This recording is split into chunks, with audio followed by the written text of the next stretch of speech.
Indian Camp by Ernest Hemingway. At the lake shore there was another rowboat drawn up. The two Indians stood waiting. Nick and his father got in the stern of the boat, and the Indians shoved it off, and one of them got in to row. Uncle George sat in the stern of the camp rowboat. The young Indian shoved the camp boat off and got in to row Uncle George. The two boats started off in the dark. Nick heard the oarlocks of the other boat quite a way ahead of them in the mist. The Indians rowed with quick, choppy strokes. Nick lay back with his father's arm around him. It was cold on the water. The Indian who was rowing them was working very hard, but the other boat moved further ahead in the mist all the time. "Where are we going, Dad?" Nick asked. "Over to the Indian camp. There is an Indian lady very sick." "Oh," said Nick. Across the bay they found the other boat beached. Uncle George was smoking a cigar in the dark. The young Indian pulled the boat way up on the beach. Uncle George gave both the Indians cigars. They walked up from the beach through a meadow that was soaking wet with dew, following the young Indian who carried a lantern. Then they went into the woods and followed a trail that led to the logging road that ran back into the hills. It was much lighter on the logging road, as the timber was cut away on both sides. The young Indian stopped and blew out his lantern, and they all walked on along the road. They came around a bend, and a dog came out barking. Ahead were the lights of the shanties, where the Indian bark peelers lived. More dogs rushed out at them. The two Indians sent them back to the shanties. In the shanty nearest the road there was a light in the window. An old woman stood in the doorway, holding a lamp. Inside on a wooden bunk lay a young Indian woman. She had been trying to have her baby for 2 days. All the old women in the camp had been helping her. The men had moved off up the road to sit in the dark and smoke, out of range of the noise she made. She screamed just as Nick and the two Indians followed his father and Uncle George into the shanty. She lay in the lower bunk, very big under a quilt. Her head was turned to one side. In the upper bunk was her husband. He had cut his foot very badly with an axe 3 days before. He was smoking a pipe. The room smelled very bad. Nick's father ordered some water to be put on the stove, and while it was heating he spoke to Nick. "This lady is going to have a baby, Nick," he said. "I know," said Nick.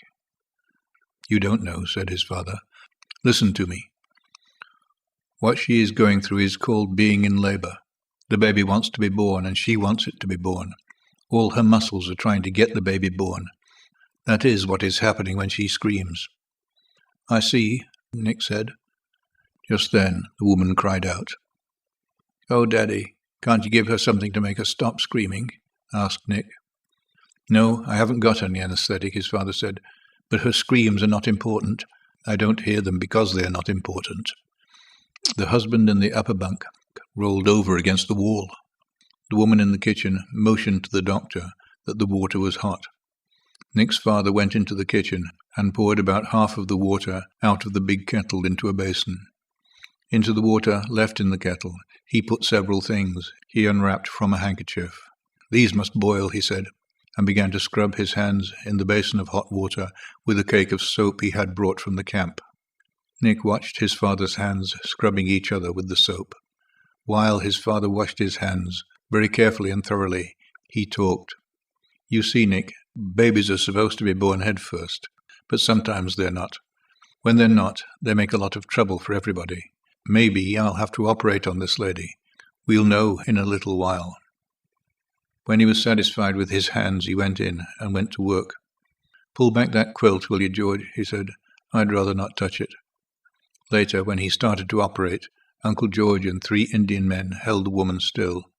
She bit Uncle George on the arm, and Uncle George said, "Damn squaw bitch," and the young Indian who had rowed Uncle George over laughed at him. Nick held the basin for his father. It all took a long time. His father picked the baby up and slapped it to make it breathe and handed it to the old woman. "See, it's a boy, Nick," he said. "How do you like being an intern?" Nick said, "All right." He was looking away so as not to see what his father was doing. "There, that gets it," said his father, and put something into the basin. Nick didn't look at it. "Now," his father said, "there's some stitches to put in. You can watch this or not, Nick, just as you like. I'm going to sew up the incision I made." Nick did not watch. His curiosity had been gone for a long time. His father finished and stood up. Uncle George and the 3 Indian men stood up. Nick put the basin out in the kitchen. Uncle George looked at his arm. The young Indian smiled reminiscently.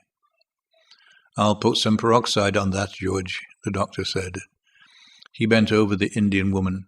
She was quiet now, and her eyes were closed. She looked very pale. She did not know what had become of the baby or anything. "I'll be back in the morning," the doctor said, standing up. "The nurse should be here from St. Ignace by noon, and she'll bring everything we need." He was feeling exalted and talkative, as football players are in the dressing room after a game. "That's one for the medical journal, George," he said. "Doing a caesarean with a jackknife and sewing it up with 9-foot tapered gut leaders." Uncle George was standing against the wall, looking at his arm. "Oh, you're a great man, all right," he said. "Ought to have a look at the proud father. They're usually the worst sufferers in these little affairs," the doctor said. "I must say he took it all pretty quietly." He pulled back the blanket from the Indian's head. His hand came away, wet. He mounted on the edge of the lower bunk with the lamp in one hand and looked in. The Indian lay with his face toward the wall. His throat had been cut from ear to ear. The blood had flowed down into a pool where his body sagged the bunk. His head rested on his left arm. The open razor lay edge up in the blankets. "Take Nick out of the shanty, George," the doctor said. There was no need of that. Nick, standing in the door of the kitchen, had a good view of the upper bunk when his father, the lamp in one hand, tipped the Indian's head back. It was just beginning to be daylight when they walked along the logging road back towards the lake. "I'm terribly sorry I brought you along, Nicky," said his father, all his post-operative exhilaration gone. "It was an awful mess to put you through." "Do ladies always have such a hard time having babies?" Nick asked. "No, that was very, very exceptional." "Why did he kill himself, Daddy?" "I don't know, Nick. He couldn't stand things, I guess." "Do many men kill themselves, Daddy?" "Not very many, Nick." "Do many women?" "Hardly ever." "Don't they ever?" "Oh, yes, they do sometimes." "Daddy?" "Yes?" "Where did Uncle George go?" "He'll turn up all right." "Is dying hard, Daddy?" "No, I think it's pretty easy, Nick.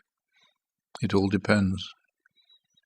They were seated in the boat, Nick in the stern, his father rowing. The sun was coming up over the hills. A bass jumped, making a circle in the water. Nick trailed his hand in the water. It felt warm in the sharp chill of the morning. In the early morning on the lake, sitting in the stern of the boat, with his father rowing, he felt quite sure that he would never die.